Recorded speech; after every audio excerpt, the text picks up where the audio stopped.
جب آپ نے اسلام قبول کیا تو آپ کو کیسا لگا؟ آپ کس وجہ سے اسلام کی طرف راغب ہوئے؟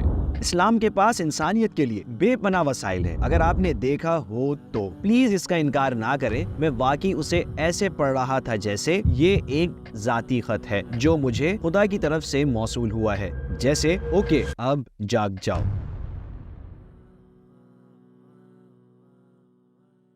گریگوری وینڈم کون ہے اور کیا آپ ہمیں اپنے بارے میں مختصراً بتا سکتے ہیں؟ السلام علیکم، میں بہت خوش ہوں کہ مجھے یہاں انوائٹ کیا گیا ہے۔ میرا نام گریگری وینڈم ہے۔ میں برسلز بیلجیم میں پیدا ہوا تھا۔ میری پیدائش ایک غیر مذہبی خاندان میں ہوئی تھی جو بیلجیم میں ایک معمول ہے، اور شاید تمام فرانسیسی بولنے والے علاقوں میں بھی، کیونکہ میری مادری زبان فرانسیسی ہے۔ بیلجیم میں ہمارے یہاں 3 زبانیں ہیں، تو میں بیلجیم میں پلا بڑھا۔ میں ایک عام سا بیلجین بچہ تھا۔ میں نے ایک کیتھولک بورڈنگ اسکول سے تعلیم حاصل کی، اگرچہ میرا خاندان مذہب مخالف تھا، مگر انہوں نے دیکھا کہ بہترین اسکول کیتھولکس کے ہی تھے۔ میں 8 سال کی عمر سے ایک بورڈنگ اسکول میں تھا۔ قدیم ایبی ایک بہت خوبصورت جگہ ہے جہاں ایک کیتھولک سینٹ دفن ہے۔ تو یہ ہے میری ساری کہانی۔ بالکل تو آپ کی تربیت عیسائی نصاب کے مطابق ہوئی تھی؟ بالکل، لیکن بنیادی طور پہ یہ ایک اوپن مائنڈڈ اسکول تھا، لہٰذا ہم تمام کلاسیکل کورسز پڑھتے تھے۔ مثلاً ہم ہر روز چرچ نہیں جاتے تھے، یہاں تک کہ مجھے یاد نہیں پڑتا کہ میں بہت زیادہ چرچ وغیرہ گیا ہوں۔ یقیناً ہمارے پاس ہفتے میں 2 گھنٹے ہوتے تھے۔ مذہبی کلاس بھی بہت اوپن مائنڈڈ ہوتی تھی، کیونکہ وہ جانتے ہیں کہ بیلجیم کے لوگ سیکولر رہے اور وہ اب مذہب پر عمل نہیں کرتے، اس لیے وہ ہمیں اس انداز سے نہیں پڑھاتے جیسے وہ اپنے ساتھی کیتھولکس کو پڑھاتے ہیں۔ تو یہ ایک بہت اوپن، فلسفیانہ، اخلاقی اور جیسا کہ آپ نے کہا روحانی قسم کی تعلیم تھی۔ تو ان سالوں میں آپ کا عقیدہ کیا تھا؟ میرا خیال ہے میں بنیادی انسانی زندگی سے ماورا کسی چیز پر یقین نہیں رکھتا تھا۔ تو میرا خیال ہے کہ میں کافی مادیت پرست بچہ تھا، لیکن میرا خیال ہے ہم اپنے بلند معیار تعلیم کی وجہ سے بہت کھلے ذہن کے تھے۔ مثال کے طور پر میری ماں، ان کے گھر میں مختلف ثقافتوں کے بارے میں کتابیں ہوتی تھی، مختلف مذاہب کے بارے میں بھی؟ ہاں، مگر وہ ثقافتی حقائق کے طور پر مذاہب میں دلچسپی رکھتے تھے، لوگ کہانیوں کی طرح، بنیادی عقیدے کی طرح نہیں۔ اور عقیدے کا مطلب روحانیت، فلسفہ، میٹا فزکس، یہاں تک کہ زندگی کا فلسفہ ہے۔ مطلب یہ کہ اگر کوئی کام دلچسپ ہے یا خوبصورت ہے تو پھر ہم یہ کریں گے، لیکن ہمیں اس سے کوئی سروکار نہیں ہے۔ ہم جو ہے سو ہے اور ہم بالکل نہیں بدلیں گے۔ مسلمان ہونے سے پہلے اسلام کے بارے میں آپ کا کیا تصور تھا؟ یہ بہت اچھا سوال ہے۔ کچھ بہت دلچسپ باتیں ہیں اور ایک بہت ہی دلچسپ واقعہ ہے۔ مجھے اچھی طرح یاد ہے جب میں بہت چھوٹا تھا، شاید میں 6 یا 7 سال کا تھا، ہم برسلز کے ایک ایسے علاقے میں خریداری کر رہے تھے جہاں بہت سی موروکن اور ترکش دکانیں تھیں۔ میرے گھر والے وہاں سے زیتون کا تیل اور کھجوریں وغیرہ خریدنے جاتے تھے، اور میں اپنی ماں اور دادی کے ساتھ تھا، اور ہم ایک دکان کے سامنے سے گزرے جس میں کعبے کی ایک بڑی فریم شدہ تصویر پڑی تھی۔ مجھے اچھی طرح یاد ہے کہ میں نے اسے دیکھا اور کہا، اوہ ماں، مجھے اپنے کمرے کے لیے یہ چاہیے۔ مجھے واقعی یہ یاد ہے، اور میری ماں نے کہا تھا تم یہ نہیں لے سکتے کیونکہ یہ ان کا مذہب اور ثقافت ہے۔ اگر تم اندر جا کر اسے خریدنے کے لیے کہو گے تو انہیں عجیب لگے گا، اور ہاں، تم یہ نہیں لے سکتے۔ مجھے وہ منظر بہت اچھی طرح یاد ہے۔ تو میرے اندر ایک قسم کی کشش تھی جو مجھے نہیں معلوم کہاں سے آئی تھی۔ یورپ میں ہمارے لیے مسلمان عربوں کے برابر ہے۔ ہمیں احساس نہیں ہوتا کہ یہ ترک لوگ ہیں، یہ ایرانی ہیں، یہ افریقی یا انڈونیشین لوگ ہیں، اور اس لیے مسلمان اور عرب ایک طرح سے دشمن ہی تصور کیے جاتے ہیں۔ صلیبی جنگوں کے بارے میں یورپ کے کچھ خاندانوں کی تصویر کشی بھی اسے نسل پرستانہ نہیں، صرف ایک ثقافتی چیز کے طور پر پیش کرتی ہے۔ ہم بہادری، قرون وسطیٰ اور روحانی قسم کی تعلیم سے محبت کرتے ہیں۔ یہ کہانیاں یورپی ثقافت کے لیے بہت اہم کہانیاں ہیں، لیکن ان کہانیوں میں ولن ہمیشہ عرب ہوتا ہے۔ کیا وجہ تھی کہ آپ نے اسلام کی طرف کشش محسوس کی؟ جیسا کہ میں نے کہا، میں ثقافتوں اور آئیڈیاز کے بارے میں متجسس تھا، اور اسکول میں میری ملاقات ایک خاندان سے ہوئی جو آدھا الجزائری، آدھا بیلجین اور مکمل سیکولر تھا۔ وہ اس چیز پر بالکل عمل نہیں کرتے تھے اور بہت اچھے لوگ تھے۔ میں ان کی بیٹی سے ملا، ہم دوست تھے اور میرا اس کے گھر بھی آنا جانا تھا، اور ایک موقع پر میں نے صرف اتنا کہا تھا، اوہ، آپ کے پاس فرانسیسی زبان میں قرآن ہے؟ یہ میرے لیے بہت دلچسپ بات ہے۔ کیا میں اسے صرف پڑھنے اور جاننے کے لیے لے سکتا ہوں؟ کیونکہ میں نے کبھی قرآن کو اس طرح نہیں کھولا تھا۔ ہاں، اسے گھر لے جاؤ۔ اور یہ میرے لیے ایک بڑا جھٹکا تھا۔ ہاں، میرا خیال ہے پہلے لمحے سے ہی جب میں نے پہلے الفاظ پڑھے تو میرے ذہن میں تھا کہ اس میں کچھ خاص ہے۔ میں زندگی میں پہلی بار ایسی چیز پڑھ رہا تھا جو میرے علاوہ کسی اور شخص یا چیز کے بارے میں نہیں تھا۔ یہ مجھ سے بات کر رہا تھا۔ ایسا لگ رہا تھا جیسے مجھے کتاب سے بولنے کی آواز سنائی دے رہی ہو۔ تو یہ بہت ہی حیران کن تجربہ تھا۔ مجھے اس وقت کی اپنی حالت اچھی طرح یاد ہے۔ میں حیرت زدہ تھا کیونکہ میں 15 سال کا اسکیٹ بورڈنگ اور دوستی یاری والا بچہ تھا جسے اس قسم کی چیزوں میں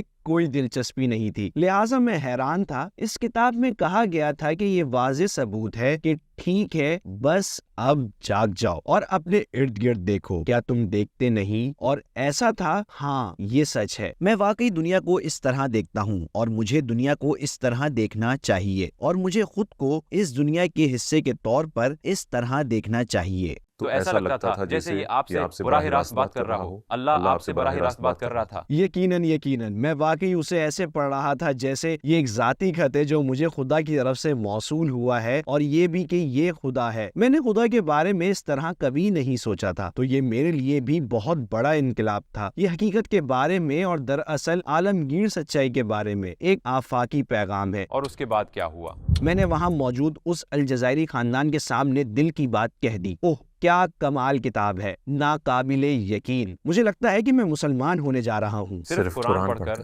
جی ہاں، اور کسی باعمل مسلمان کو جانے بغیر۔ بنیادی طور پر میں واقعی قائل ہو گیا تھا۔ میرے ارد گرد کوئی مسلمان نہیں تھا اور مجھے اس سے کوئی فرق نہیں پڑتا تھا۔ میری دوست نے اپنی ماں کے ذریعے مجھے نماز پڑھنے کے بارے میں ایک کتاب منگوا دی تھی، 5 ستون اسلام کی بنیادی تعلیم۔ تو میں 2 سال سے بورڈنگ اسکول کی تیاری کر رہا تھا اور اکیلے ہی اسلام پر عمل کر رہا تھا۔ آپ کے خاندان اور دوستوں کا اس پر کیا رد عمل تھا؟ میرے دوستوں کو اسلام کے بارے میں کچھ معلوم نہیں تھا۔ آپ جانتے ہیں کہ وہ اسکیٹ بورڈ کڈز تھے، ہنسی مذاق موج مستی کرنے والے نوجوان، اور وہ بس یہی کہتے تھے، تم وہاں کیا کر رہے ہو، یہ سب کیا ہے۔ وہ مجھ پر ہنستے تھے، لیکن وہ اچھے لوگ تھے، تو انہوں نے قبول کر لیا تھا کہ یہ اس کا معاملہ ہے۔ میرا خیال ہے میرے دوست اور خاندان والے سب سمجھتے تھے کہ یہ صرف ٹین ایج کا جنون ہے، جی ہاں، وقتی جنون جو وقت کے ساتھ ختم ہو جائے گا۔ پھر بھی جو چیز آپ کے یورپی ذہنوں کے لیے ناقابل برداشت ہے وہ ہے قوانین۔ آپ شراب پینا کیوں چھوڑ دیں؟ آپ کو سور کا گوشت کیوں نہیں کھانا چاہیے؟ یہ صرف گوشت ہے۔ مسئلہ کیا ہے؟ آپ کو روزہ کیوں رکھنا چاہیے؟ یہ آپ کی صحت کے لیے اچھا نہیں ہے۔ ان کے لیے قوانین پر عمل کرنا حقیقت میں یہ وہی چیز ہے جس سے وہ دور بھاگتے ہیں اور جس کے خلاف وہ ہمیشہ لڑتے رہے ہیں۔ بالکل، تو ہمارا بیٹا یا بھائی خود پر ایسے اصول کیوں مسلط کر رہا ہے جنہیں وہ سمجھتے ہی نہیں؟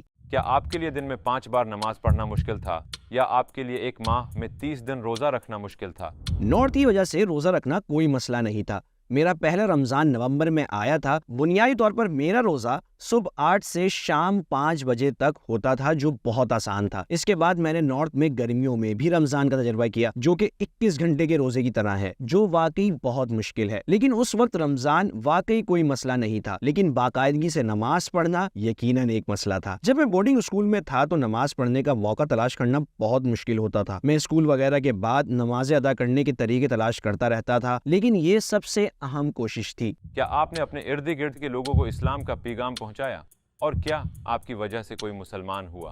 جی ہاں، کئی دوست مسلمان ہوئے۔ معلوم نہیں یہ کوئی حکمت عملی ہے یا نہیں، کیونکہ یہ غیر ارادی ہے، لیکن عموماً میں لوگوں کو قائل کرنے کی کوشش نہیں کرتا۔ ذاتی طور پر میں چیزوں کے بارے میں بات کرتا ہوں اور اپنا نقطہ نظر پیش کرتا ہوں، لیکن انہیں قائل کرنے کی کوشش یا انہیں اپنی بات ماننے پر مجبور نہیں کرتا، قطعاً نہیں۔ ایک منطقی قسم کی چیز کہ جیسے ہم بات کر رہے ہیں کہ ٹھیک ہے، میں اپنے نقطہ نظر سے دنیا کو اس طرح دیکھتا ہوں، اس کے نتائج ناقابل یقین تھے۔ میرے ایسے کئی دوست ہیں جو آئے اور مجھے کہا کہ میں مسلمان بننا چاہتا ہوں، چلو، کیا آپ سنجیدہ ہیں؟ ہم ایسا کرنے کے لیے سخت کوشش نہیں کرتے۔ میرے خیال میں یہ لوگوں کو قائل کرنے کا بہترین طریقہ ہے، کیونکہ یورپی ذہن قائل ہونے میں بہت ہچکچاتا ہے۔ وہ سیاستدانوں پر اعتبار نہیں کرتے، وہ میڈیا پر اعتبار نہیں کرتے، وہ یونیورسٹی کے علماء پر اعتبار نہیں کرتے، وہ کسی پر اعتبار نہیں کرتے۔ اس کے علاوہ وہ مذہبی شخصیات پر بھی اعتبار نہیں یقیناً کرتے۔ یہ سب ٹھیک ہے، یہ واقعی ان کے لیے ماضی ہے۔ ایک اور دلچسپ بات، جب میری بہن کی پہلی بیٹی ہوئی تو میرے خیال میں وہ 4 یا 5 سال کی تھی اس نے موت کے بارے میں سوالات پوچھنا شروع کیے تھے، سب بچوں کی طرح۔ تو میری بہن نے بھی ان سوالات پر کہا کہ یہ تمہارے انکل ہی بتا سکتے ہیں، میرے پاس موت سے متعلق کوئی جواب نہیں ہے، لیکن تمہارے انکل کے پاس ضرور جوابات موجود ہیں۔ یہ ٹھیک ہے، تو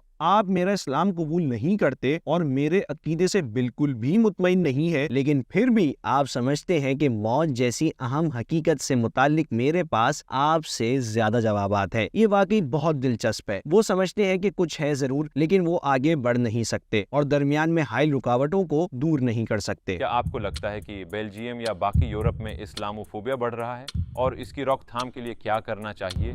میرے نقطۂ نظر کے مطابق جواب ہاں اور نہیں ہے۔ ہاں، کیونکہ یہ میڈیا اور کچھ سیاستدانوں میں واضح ہے، اور 9/11 کے بعد سب کچھ تبدیل اور بدتر ہو گیا، اور یورپ میں حملوں کے بعد تو یہ قابو سے باہر ہو گیا تھا۔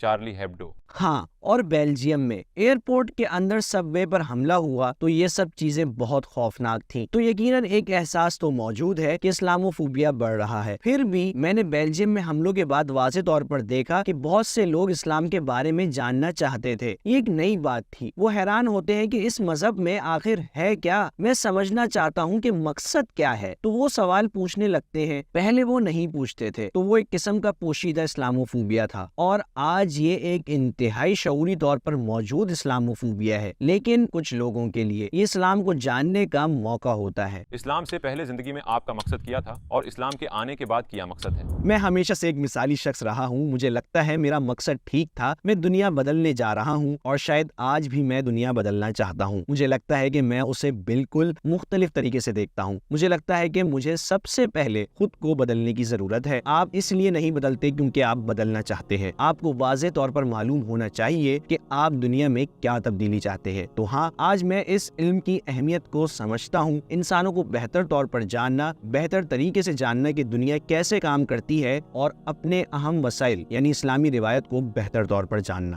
ہماری دعوت قبول کرنے کے لیے آپ کا بہت بہت شکریہ، اور میں آپ کی تعلیم اور آمین۔ آپ کے اسلامی طرز زندگی کے لیے دعا گو ہوں۔ آمین۔ بارک اللہ فیکم۔